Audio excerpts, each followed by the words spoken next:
Dave Corinth here. Welcome to my shop. Today, I want to do a couple of tote repairs or handle repairs, whichever way you want to call them. I want to fix these two so they can be put back on a plane and put to good use. So let's get started. I picked up these two totes from Michael Jenks at Just Plain Fun. He has a deal where he'll send you two totes, both that need repaired. You fix both of them, but you only send one back and you get to keep the other. It's a pretty good deal. All it takes is a little bit of effort to repair them, and you get a free tote.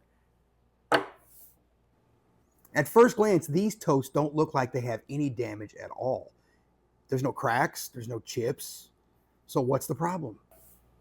Let's inspect this tote first. It's obviously made of rosewood, probably from a type 19, as it has kind of some flat sides, and it has that real thick lacquer finish. But it is rosewood, and you can see there's no cracks on the sides. There's no chips. The horn's complete. But here's the problem. If I take a rod and slide it in there, whoa, where did it go? Oh, it's way down there. So we got to get that to where it is about right there. And this tote has the exact same problem. Now the sides look good. There's no cracks, there's no chips, the horn's complete. The bottom looks good, but when you put a rod and barrel nut in there, it sinks below the top of the horn, which looks kind of bad. And this one's really chewed up. Now I already mentioned that this one was rosewood. This one is definitely not. It's probably mahogany. It's some sort of tropical wood, but it's definitely not rosewood. This was probably on a Type 17 plane, which would have been the war production years. Still a good tote, but it's not rosewood. So here's my plan. I'm going to take this walnut dowel, stuff it in the hole, and then re-drill the barrel nut hole, and then cover it with a piece of rosewood and a piece of mahogany. So why not just cut this plug and put it in the bottom where it brings the barrel nut up, and then just re-drill a hole in the middle of that plug? Well, these holes are huge. You can see that thing just rattles around in there. So that won't work. And this one is the exact same way. It's well over 1/2 inch. And this barrel nut is 7/16. Now I want to drill a hole for this plug at the exact same angle that the Stanley barrel nut was originally drilled at. Now I could probably do it freehand, but I have just the tool to drill that hole at the perfect angle. Voila! My tote drilling jig. My tote drilling jig allows me to drill the barrel nut hole and the main rod hole without having to tilt my drill press. And I can adjust the angles according to which angle block I put in it. And currently it has a 27-degree angle block. That 27 degrees is the angle that the barrel nut leans forward perpendicular to the sole. And with the side plate off, you can see how the tote leans back 27 degrees, which makes this rod hole perpendicular to the base of the jig. So now all I have to do is install the tote in the jig, making sure that the tote touches the bottom of my workbench, and then slowly tighten these screws like that. So I have the jig in my XY vise. Now an XY vise makes it a lot easier to pinpoint where you want to drill this hole. And having it in a vise holds it nice and steady so you don't get any vibration. And to drill this hole, I'm using a 5/8 inch Forstner bit because I have a 5/8 inch dowel. This hole is a little over 1/2 inch, and I want to make sure that the new hole is definitely bigger than the old hole.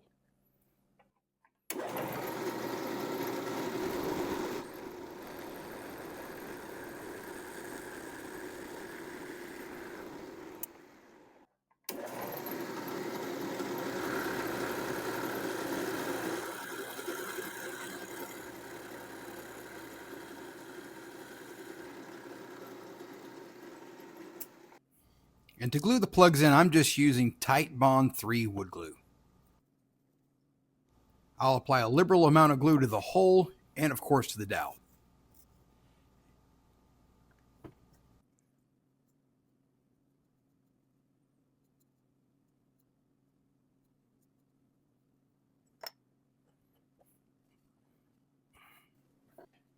And since this tote is rosewood, I clean the inside of the hole with acetone first.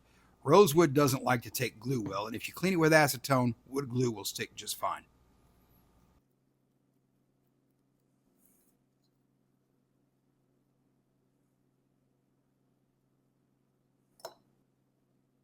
No need to clamp these dowels in place.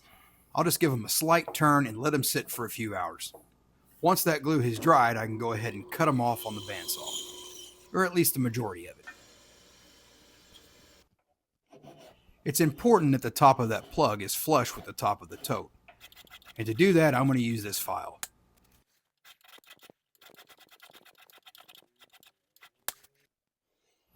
Here I'm using 120 grit sandpaper to smooth the top of the tote out.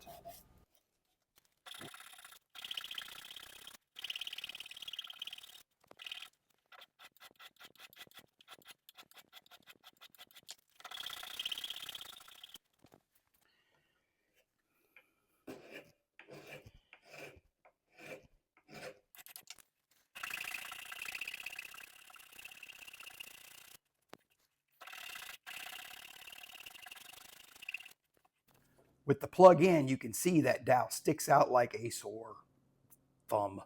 So I want to cover that up, and I'm going to use this nice little thin piece of veneer to cover that up, and then of course shape the top, and you'll never see that plug.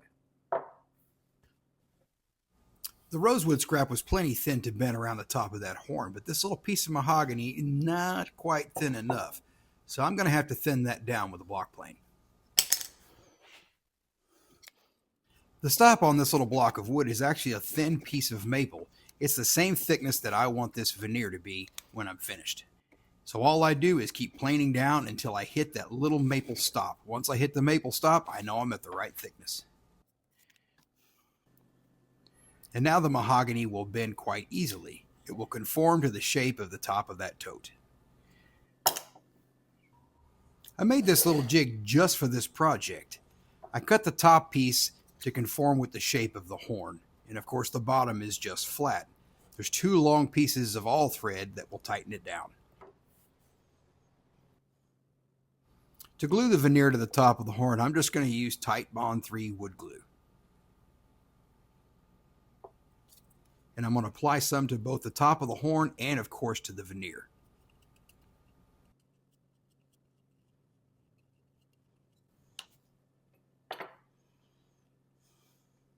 Once I have the tote in the clamp, I can slide the thin piece of veneer on top and then pull the tote to one side, ensuring that it seats well, and then tighten those wing nuts. You want to make sure that there's no gaps. It doesn't have to be super tight, just enough to make sure there's no gaps between the veneer and the top of the horn. The natural oils in rosewood can prevent wood glue from sticking, so I'm going to wipe down both surfaces with some acetone, the top of the horn and of course the veneer. Wood glue was fine for the mahogany, but for rosewood I'm going to use a two-part epoxy. I really want to make sure this veneer doesn't come off, and I'm confident that the epoxy will do the job.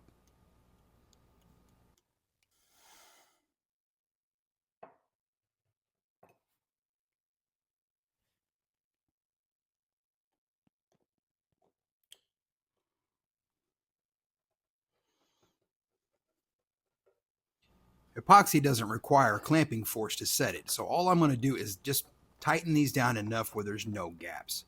I don't want to squeeze all that epoxy out. The mahogany tote, I took it out in about an hour.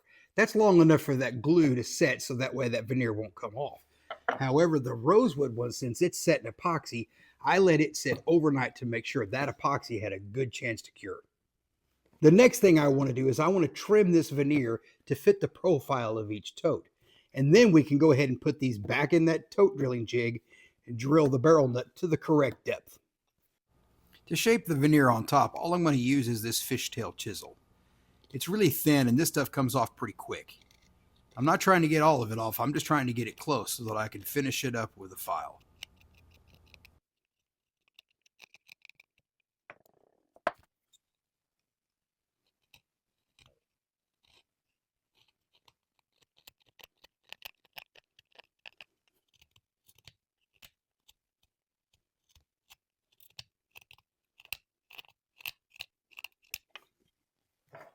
And like I said, I'm going to finish this off with a file. This will get that veneer to the exact same shape as the top of that tote.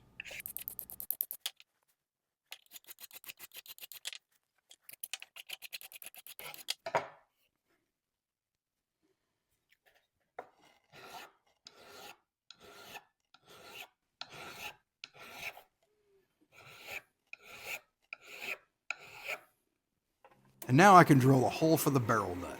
I'm using a 7/16 Forstner bit. And yes, it needs to be cleaned. As you can see, it's starting to smoke. I haven't cleaned it in a while, but I'm going to do that after this job for sure. And to drill the hole for the rod, I'm using a 5/16 Brad Point bit. Doesn't have to go down very far, only about a half an inch. But it's important that that hole lines up with the existing hole there, and you can see here it lined up perfect. And we'll do the exact same thing for the rosewood tote. Drill the barrel nut first, and then the rod hole, making sure that it lines up with the existing hole there, and it does. I use a 29/64 reamer to remount the hole for the barrel nut. Stanley barrel nuts are 7/16 in diameter, and I drill these holes 7/16, and you would think that they would fit perfect, but they're just a little bit too tight. So adding that 64th of an inch with that reamer makes them fit perfect. I also use this reamer to fine-tune the depth of that barrel nut hole. I don't drill them quite deep enough when I do that on purpose. When I use this reamer, I can press down a little bit and make that hole just a little bit deeper so that barrel nut will fit perfect. The finish on both these totes is pretty rough. This one has some overspray on it, some paint splatter, and of course it's got some areas where that original finish is missing. And to remove that finish, I'm just going to use this little razor blade. A card scraper works well too, but I find a razor is easier for me as I can hold the tote better while I'm scraping.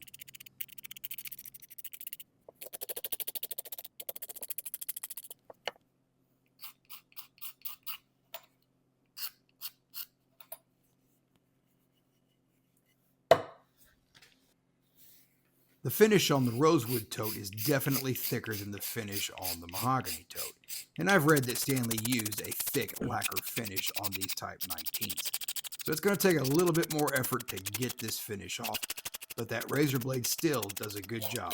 And it only took about 2.5 minutes to get all that old finish scraped off this tote.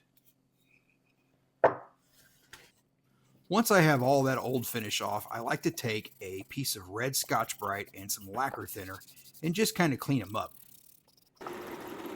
And now I can sand these to smooth everything out. I have this 1-inch drum sander that I picked up from Lee Valley, and I'm using 220 grit sandpaper. This definitely saves a lot of time over hand sanding on these totes.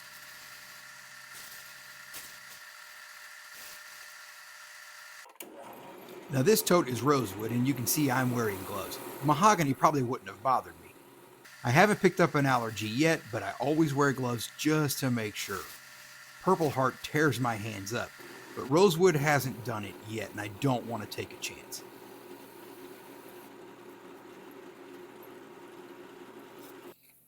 I'm still going to hand sand these with the grain as much as possible. That drum sander does a great job, but touching them up by hand really makes them look good and gets a nice smooth feel.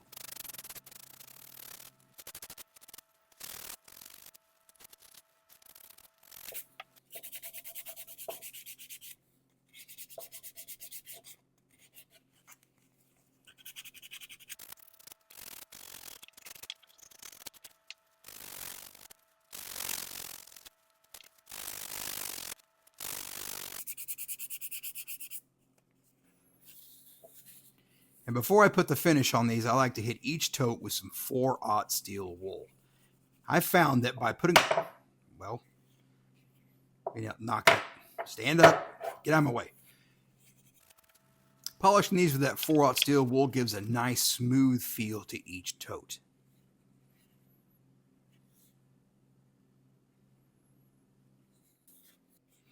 When Stanley finished this tote originally, they had applied some sort of dye or stain to the tote to make it look more like rosewood. And we're going to do the same thing.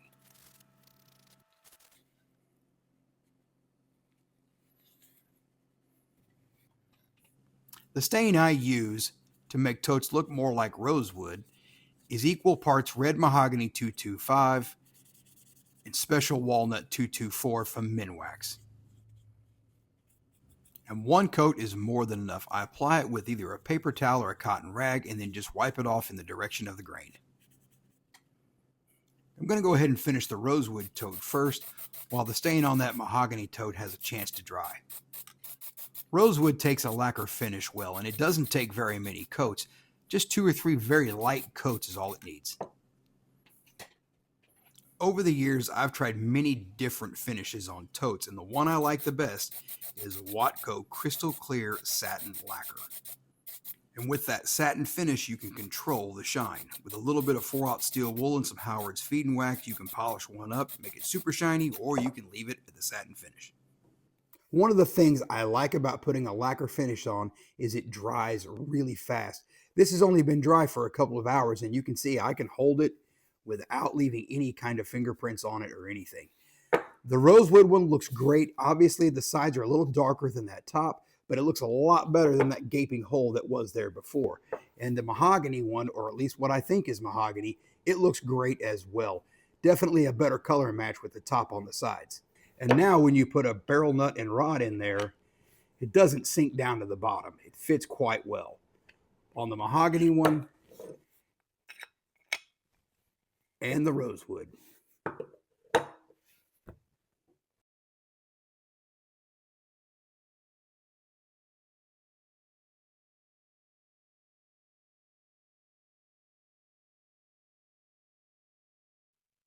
Well, I really enjoyed working on these 2 totes and getting them back to where they're serviceable again.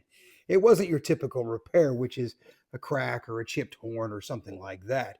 This one had sunken barrel nuts, and that won't work because you can't tighten the tote down to the plane with the barrel nut not in its proper place. So if you think you've got the skills to repair a tote, contact Michael Jenks at Just Plain Fun, and he'll send you 2, one you can keep and one you send back to him. Just make sure you do a good job. He's kind of picky. Comment, like, and subscribe, and I'll make more. And of course, thank you for watching.